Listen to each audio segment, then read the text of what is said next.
बोलो विष्णु भगवान की जय।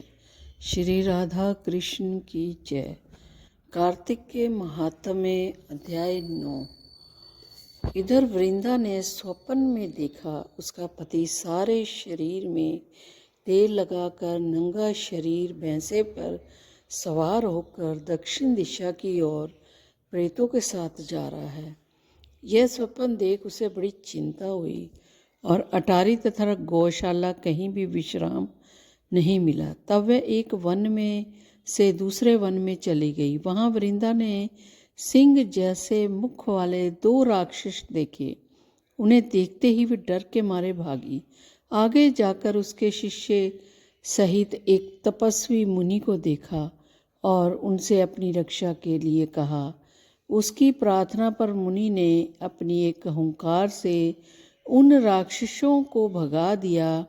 तत्पश्चात वृंदा ने मुनि से विनयपूर्वक कहा कि महाराज, मेरे पति जलंधर तथा महादेव जी में घोर युद्ध हो रहा है, उसमें किसकी विजय होगी, कृपा करके बताइए, क्योंकि आप सर्वज्ञ हैं। यह सुनकर मुनि ने ऊपर को देखा। उसी समय 2 बंदरों ने आकर मुनि को प्रणाम किया और मुनि के संकेत पर वे दोनों बंदर वहां से चले गए। फिर थोड़ी देर बाद वे दोनों आकाश की ओर से आए और उन्होंने वहां जलंधर दैत्य का सिर और धड़ लेकर फेंक दिया। वृंदा अपने पति के मृत शरीर को देखकर बहुत दुखी हुई और रोने लगी। तत्पश्चात मूर्छित होकर पृथ्वी पर गिर पड़ी। मुनि ने अपने कमंडल से उस पर जल छिड़का तो उसे चैतन्य आई और तब वह पुनः विलाप करते हुए मुनि से बोली कि महाराज, जिसने देव, गंधर्व और विष्णु सहित 3 लोकों को जीत लिया, वह शिव के हाथों कैसे मारा गया। हे मुनि, आप बड़े सामर्थ्य हैं, वान हैं, किसी प्रकार मेरे पति को फिर से जीवित कर दीजिए। तब मुनि कहने लगे कि शिवजी के हाथ से मरे हुए को कौन जीवित कर सकता है, परंतु फिर भी तुम पर कृपा करके हम इसको जीवित कर देते हैं। ऐसा कहकर मुनि अंतर्ध्यान हो गए और जलंधर जीवित होकर वृंदा के साथ प्रेम विलाप करता हुआ आलिंगन वृद्ध हो गया और वृंदा भी अपने पति के वेश में विष्णु के साथ उस वन में रमन करती रही। परंतु एक दिन मैथुन के पश्चात अपनी पति के वेश में विष्णु को देखकर वह अत्यंत क्रोधित हुई और श्राप देते हुए बोली कि तुमने मेरा पतिव्रत धर्म नष्ट कर दिया, इसलिए मैं तुमको श्राप देती हूँ। निश्चित ही वह कपट मुनि तुम ही थे और तुमने जो 2 राक्षस कपट से बनाए वही कालांतर में तुम्हारी स्त्री का हरण करेंगे और जो तुम्हारा शिष्य था वह बंदर रूप धारण कर तुम्हारी सहायता करेगा। फिर कहा कि शिला हो जाओ। तब नारद जी कहने लगे कि हे राजा पृथु, भगवान कृष्ण ने देवताओं तथा अपने भक्तों के कार्य के लिए पतिव्रता वृंदा का यद्यपि शील हर लिया था, परंतु तुम भी वृक्ष होकर मुझको मिलोगी। उसी समय वृंदा अपने पति के चरणों का ध्यान करके विष्णु के मना करने पर भी अग्नि में प्रवेश कर गई। नारद जी कहते हैं कि राजा पृथु, इधर शिव जी बड़े भयंकर वेग में राक्षसों को मारने लगे। शिव जी की इस तीक्ष्ण बाण वर्षा के आगे शुंभ और निशुंभ भी न ठहर सके और वे युद्ध से भाग गए। तब शिव जी ने उनको श्राप दिया कि तुम युद्ध क्षेत्र से भाग गए हो, इसलिए पार्वती के हाथों से मारे जाओगे। उधर जिस समय वृंदा का पतिव्रत धर्म नष्ट हुआ, तभी जलंधर का बल समाप्त हो गया। ठीक इसी समय विष्णु ने अपना सुदर्शन चक्र जलंधर दैत्य पर छोड़ दिया, जिससे उसका सिर कटकर भूमि पर गिर गया।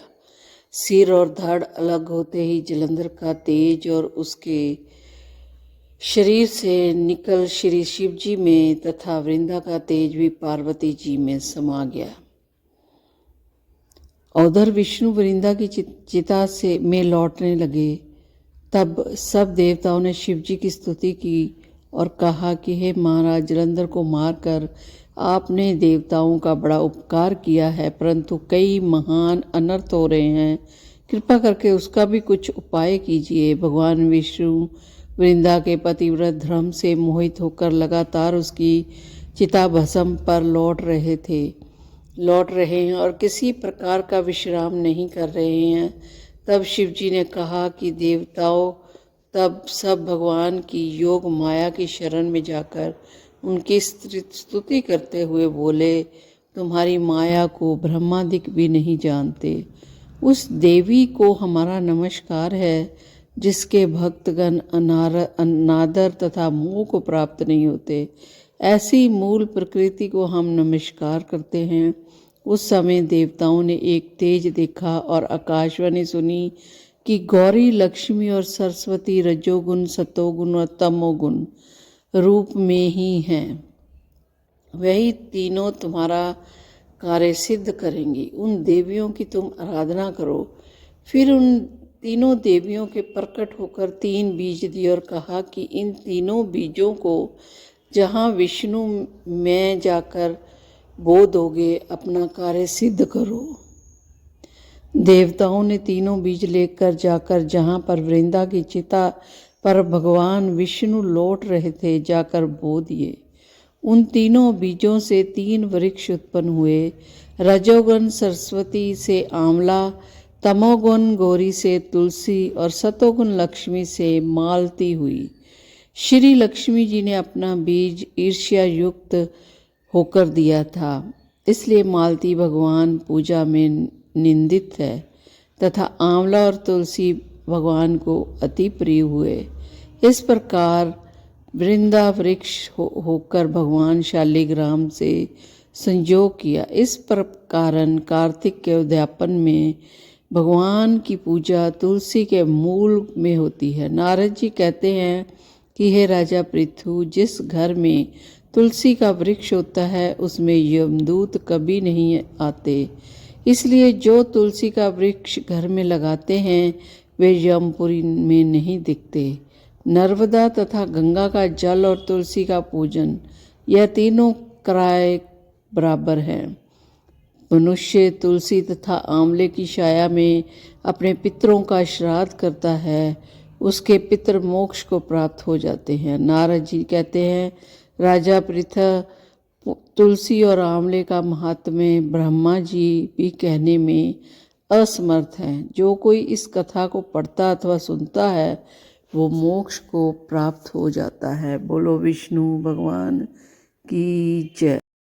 राजा पृथु ने कहा, हे मुनिवर श्रेष्ठ नारद जी, आपने कार्तिक माह के व्रत में जो तुलसी की जड़ में भगवान विष्णु का निवास बताया, उस स्थान की मिट्टी की पूजा करना बतलाया। अतः मैं श्री तुलसी जी के महात्म्य को सुनना चाहता हूँ।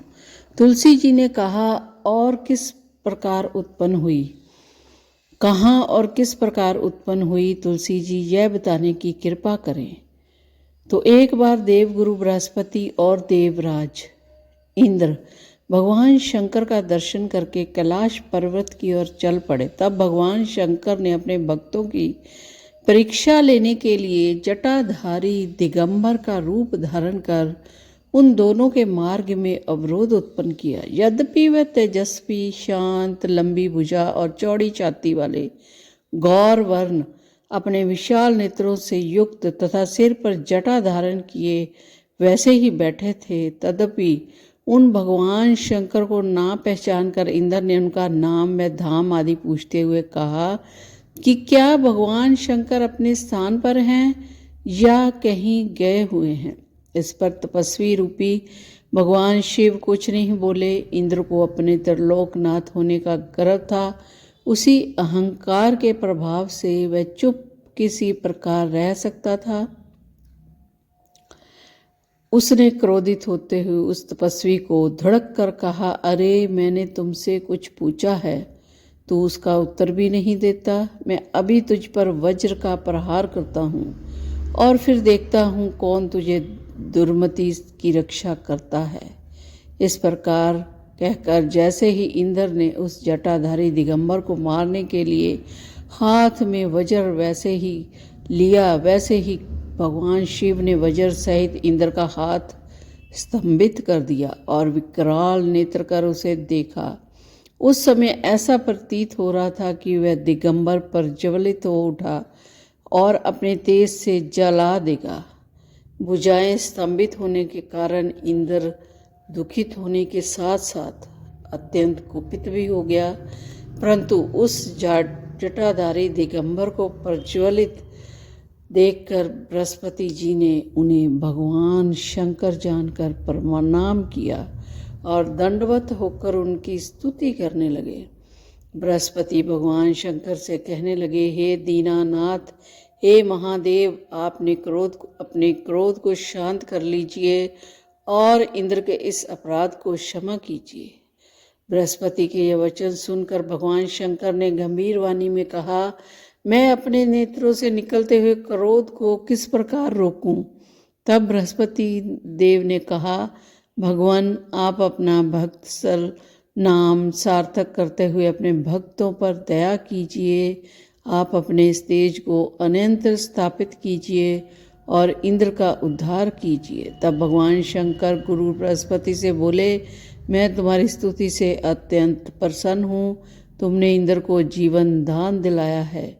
मुझे विश्वास है कि मेरे नेत्रों की अग्नि अब इंद्र को पीड़ित नहीं करेगी।